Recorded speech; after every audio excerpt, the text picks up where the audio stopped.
Okay, so I have been given the task of keeping you awake after lunch. So I will try not to be boring, but I can't promise anything. Um, so today, what I'm going to do is to give you some context of what Greenbyte is, what we do, and why it is difficult for us to actually apply data analysis for, especially for maintenance activities, given the business situation right now in the wind industry. And I will discuss about the value proposition for data analytics. Why would someone who owns or operates wind turbines would be interested in this kind of work? And of course, I will go through how we do it. And one of the things that a lot of people today have discussed is about creating a user interface, understanding how the people are going to use the systems that you develop. And we had to put a lot of effort to understand the same question. And I will share some insights that we got while doing this activity for over a year now. Finally, I will summarize by telling what have we found and what is the kind of reaction that we have received from our customers who are going to use this system. So Greenbyte has been there for quite long in terms of the wind business. So the company started back in 2010. And our goal is to see a sustainable world powered by renewable energy. And we only work with renewables. That means with wind, solar, and hydro. We have an engaged customer base of which is all over the world, around 45 different countries. And what this gives us is kind of an understanding of what are the requirements of these different people. And in wind, especially, it is very region specific. So whatever system we design, we need to ensure that it is applicable throughout different business arenas.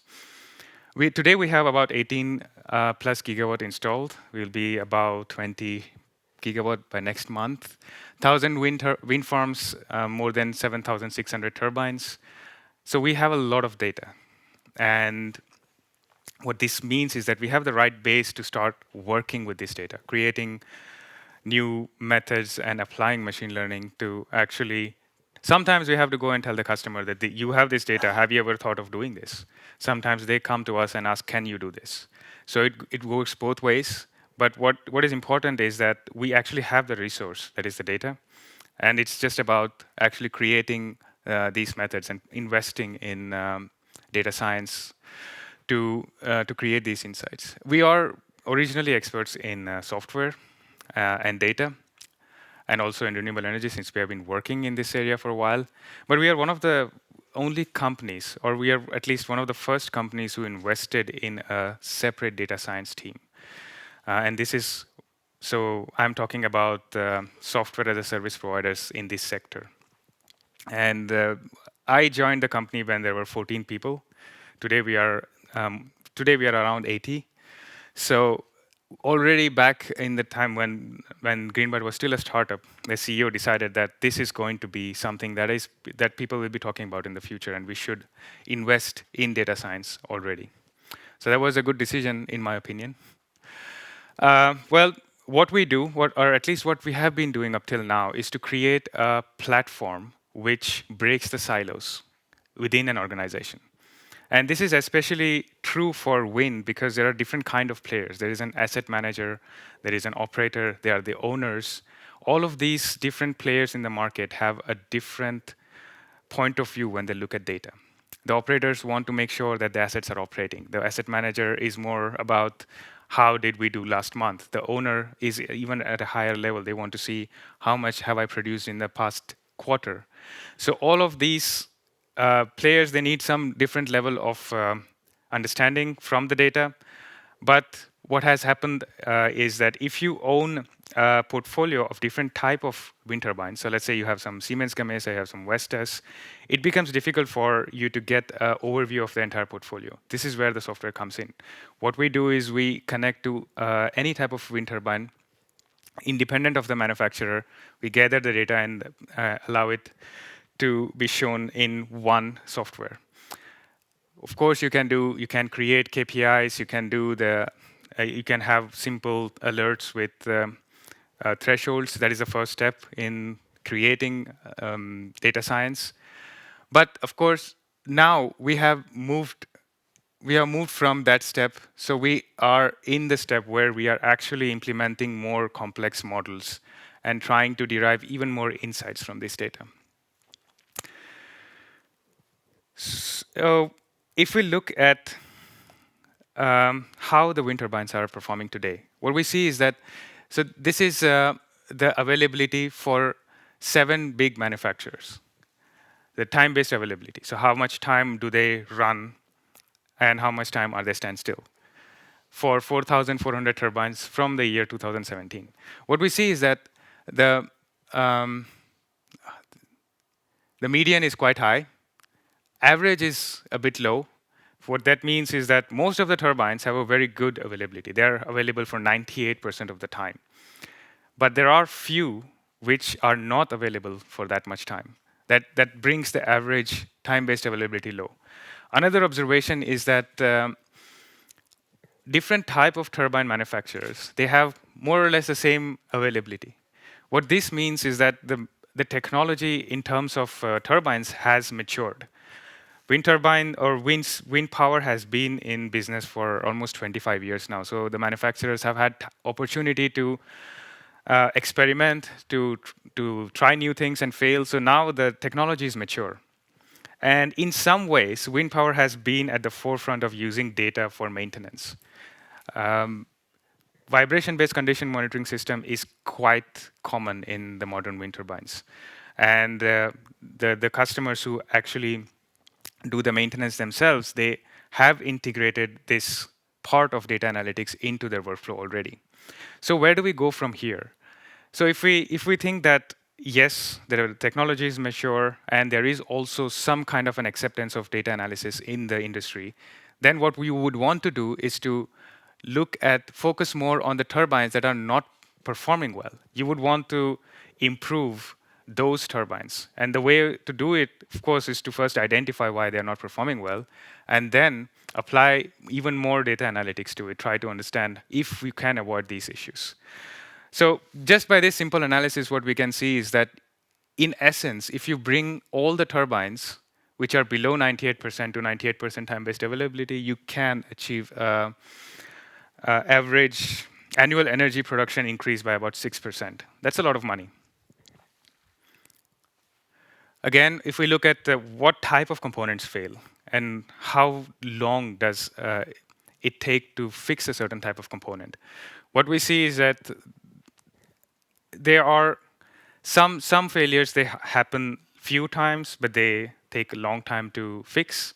Some, they happen very often, but they take small time to fix.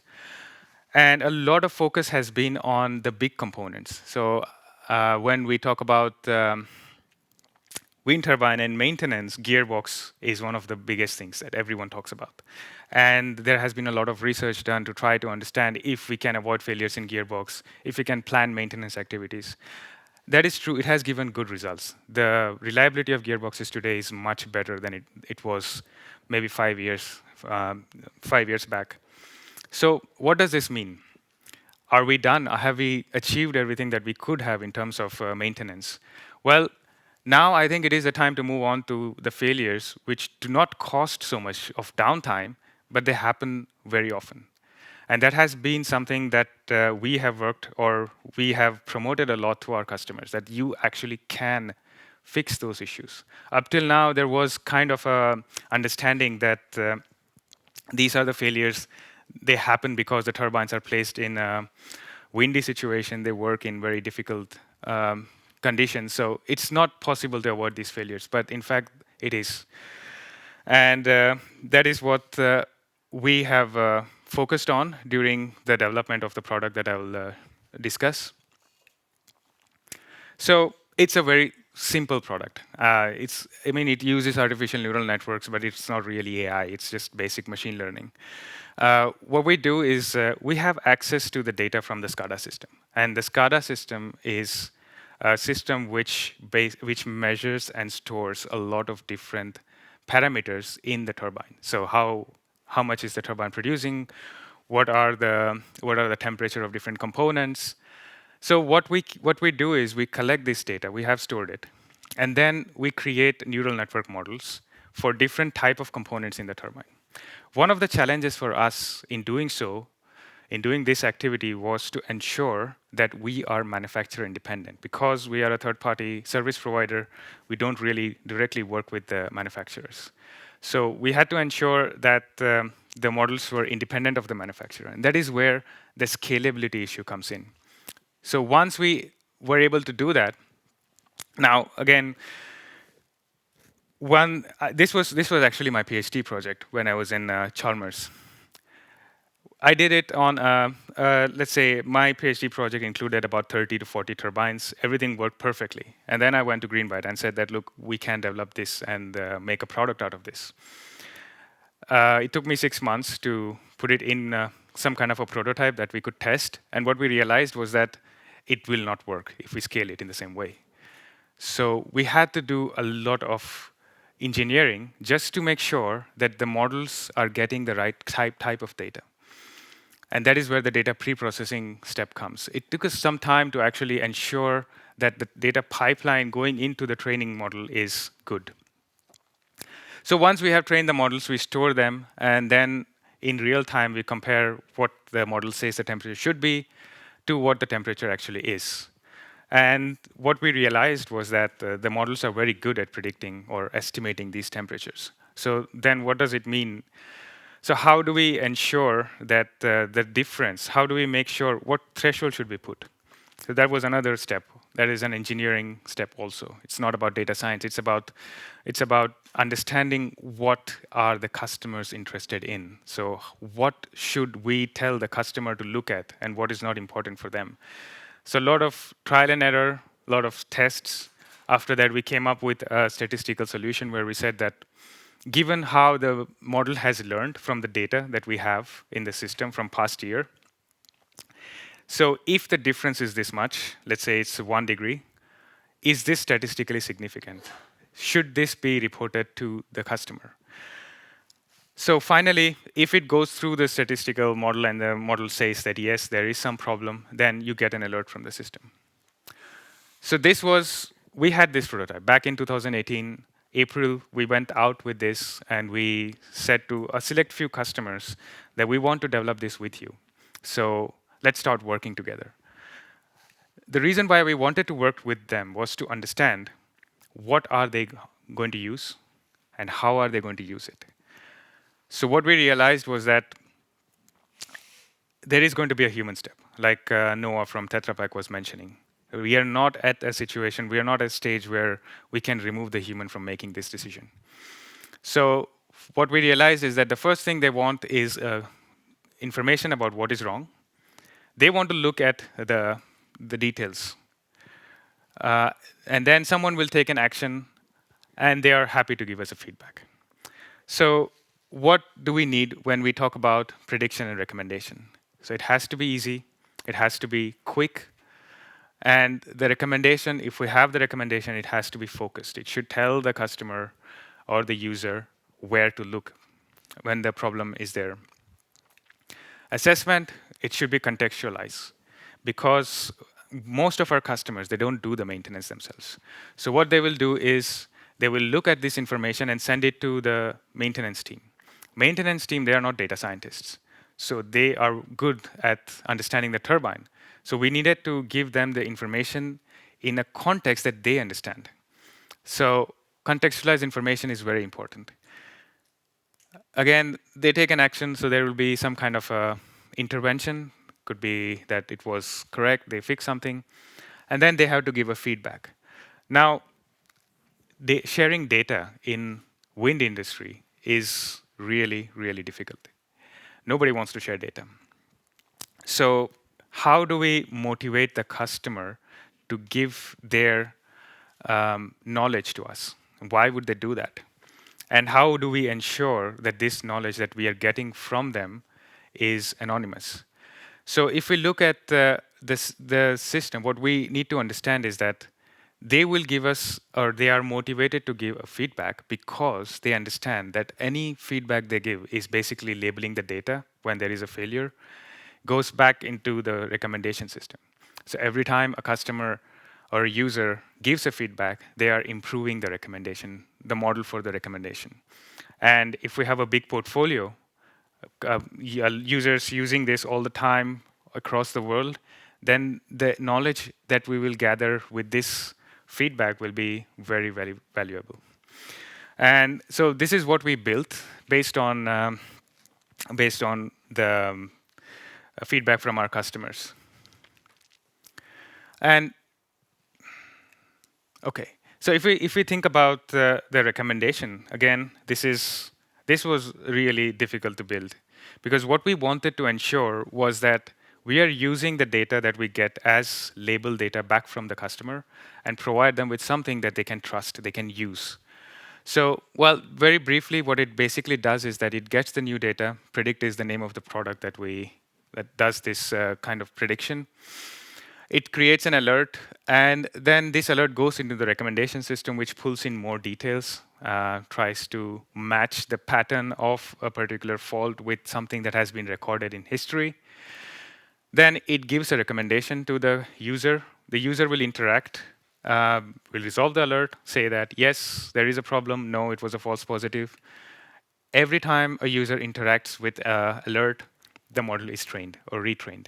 And there is one model for all the customers. So this was a very good way of anonymously sharing expertise, domain knowledge within our customers, which has been quite appreciated.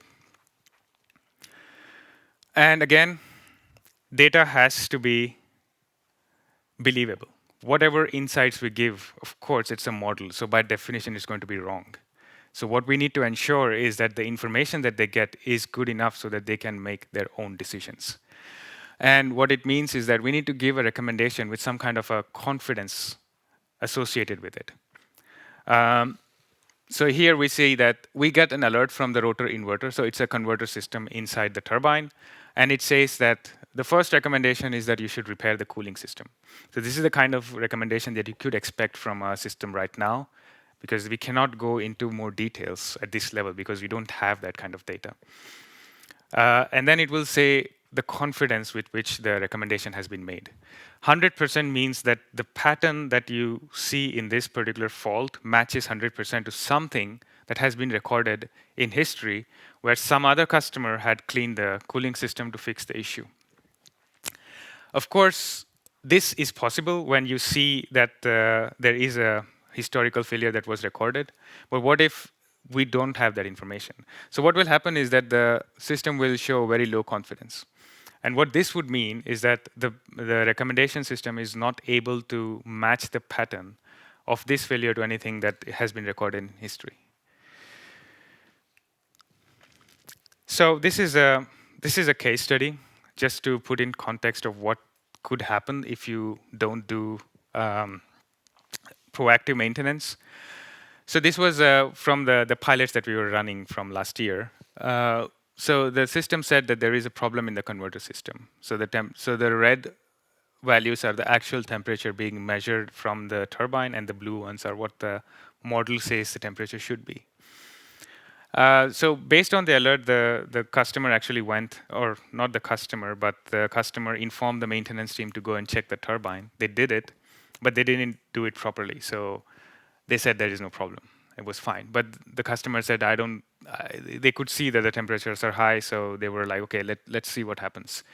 So eventually what happened was that there was a failure in January this year, or actually this was end of March. So it's a very recent case. And what happened here was that the turbine stopped, and usually what happens is when the temperatures are high, the turbine will stop, and it will restart again after 3 minutes. And if the temperature is still high, it will stop again, it will restart. So there's this thing about restarting and stopping. It did not lead to a lot of downtime, but it was about 2 hours. But the problem was that there were a lot of restarts. And the solution was quite easy, actually. All they had to do was to open the converter and clean the IGBT fans. Simple thing. They could have avoided the loss production. Again, we are talking about really increasing this small amount of availability time. But when we do this over a fleet of thousands of turbines, it actually generates a lot of revenue. multiple restarts they could have avoided, and also extra site visits. So in this, what we have found is that we could actually detect faults in different type of components, from converter, from electrical, hydraulic to mechanical. It's a widespread of things that we could do, and this is just the beginning. We still have to develop the system quite a lot, but we are happy with what we where we have reached within this 1 year time frame when we started back in 2018. And what we have found is that we can detect failures early. The information that you get from such a system is precise, and it can allow focused maintenance. So the recommendation should act as the first step where you go and check the turbine. Again, these numbers are important because whenever we go to our customers, we have to sell the product, right? And they are always, how much will I save? What is going to be the return on investment for me? If you are very, very proactive, if you act on each of the faults, then you could reduce the lost production due to downtime by 12% and forced outages. Return on investment, given the cost of the product, would be 2 to 3 times per year. And today we have about 1 gigawatt plus connected to the system. So the recommendations you'll be getting will be from a wide spread of customers. What we want to encourage our customers to do is to predict, plan, and prevent. So we want to say that you can use your data in a better way. You should plan and you should prevent so that the systems work and you can get more from your assets. Well, that was it for me. Thank you. Okay, thank you very much, Pramod.